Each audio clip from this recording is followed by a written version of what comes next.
Hello friends, আমি আবারও হাজির হয়ে এসেছি পুরনো সেই দিনের রান্নাঘরে পুরনো একটি রেসিপি নিয়ে। গাইজ, আপনারা গেস করুন তো এটা কী শাক হতে পারে। আমরা কিন্তু লাফা শাক বলি। তো আজ আমি লাফা দিয়ে, ক্যাপসিকাম দিয়ে, বেগুন দিয়ে, মাছ দিয়ে আপনাদেরকে বানিয়ে শেয়ার করব। তো স্কিপ না করে ভিডিওটা দেখতে থাকুন। তো বন্ধুরা দেখুন, আমি শাকটাকে খুব সুন্দর করে বেছে ধুয়ে নিয়েছি। এইভাবে আপনারা বেছে নেবেন। তো বন্ধুরা, আমি শাকটার মধ্যে পেঁয়াজটা এখন দিয়ে দিব। এই পেঁয়াজটা আমি এখানেই ঢেলে দেব। তো লঙ্কাটাও আমি এখানেই দিয়ে দেব। তো একটু পরিমাণে ক্যাপসিকাম কেটেছিলাম, সেটাও আমি এখানে অ্যাড করে দেব। তো এখানে আপনারা চাইলে অন্য সবজিও দিতে পারেন। আমি এখানে একটু বেগুন কেটে রেখেছিলাম, এটাই দিয়ে দিব। তো এখন আমি দেব পরিমাণ মতো লবণ, দেব আমি পরিমাণ মতো হলদি গুঁড়ো, দেব একটু জিরে পাউডার, আর একটু আমি দেব ধনে পাউডার। তো এখন আমি মাছটাকে এখানে দিয়ে দেব। এই মাছটা বরলে মাছ, এটাও আমি এখানে দিয়ে দিব, ভাজবো না। তো দিয়ে বন্ধুরা এখানে আমি সামান্য পরিমাণে তেল দিয়ে দিব। আমি একটু তেল দিয়ে দিচ্ছি এখানে। তো এটাকে খুব সুন্দর করে মাখিয়ে নিতে হবে, মশলাগুলোকে মিশিয়ে সুন্দর করে আপনারা মিশিয়ে নেবেন। তো বন্ধুরা দেখুন, আমি খুব সুন্দর করে মেখে নিয়েছি। এটাকে আমি 2 মিনিটের মতো এমনি রেখে দেব। তো বন্ধুরা, আমার কড়াইটা গরম হয়ে গিয়েছে। আমি এখন পরিমাণ মতো তেল ঢেলে দিব। খুব বেশি তেল আমি দেব না।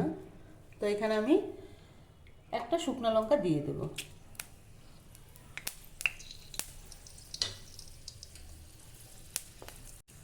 তো আমার লঙ্কাটা হয়ে গেছে। এখন আমি সামান্য পরিমাণে কালো জিরে দিয়ে দিচ্ছি। তো হয়ে গেছে। আমি যে মেখে রেখেছিলাম শাকটা, এখন আমি এখানে ঢেলে দেব।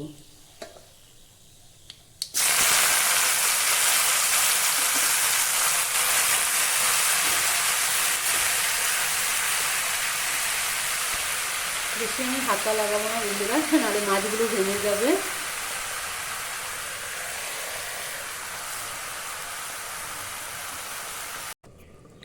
তো বন্ধুরা, আমি ঢাকনাটা খুলে দেখছি। 2 মিনিট হয়ে গেছে।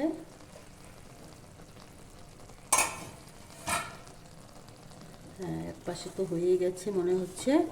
তো বন্ধুরা, এটা খুব সাবধানে নাড়াচাড়াটা করতে হবে, নাহলে মাছগুলো ভেঙে যাবে।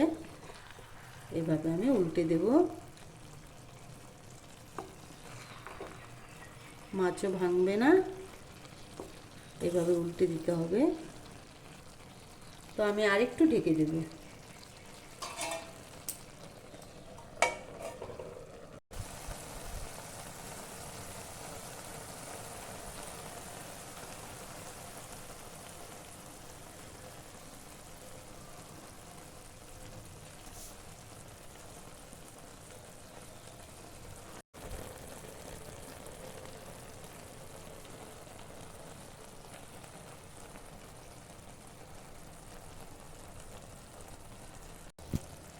তো বন্ধুরা দেখুন, আমার শাকটা হয়ে আসছে।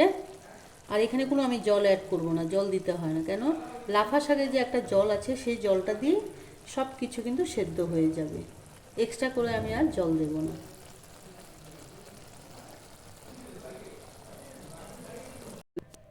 তো বন্ধুরা দেখুন, আমার লাফা শাক হয়ে গেছে। আমি গ্যাসটা বন্ধ করে দিচ্ছি। তো এটা আমি উঠিয়ে নিচ্ছি। এভাবে আপনারাও বানিয়ে খাবেন বন্ধুরা, সত্যি খুব দারুণ লাগে খেতে। আর হ্যাঁ, আপনারা অল্প ধনেপাতা ছিটিয়ে দেবেন উপর দিয়ে। আমার তো ধনেপাতা আজ নেই, এর জন্য আমি দিলাম না এটাতে।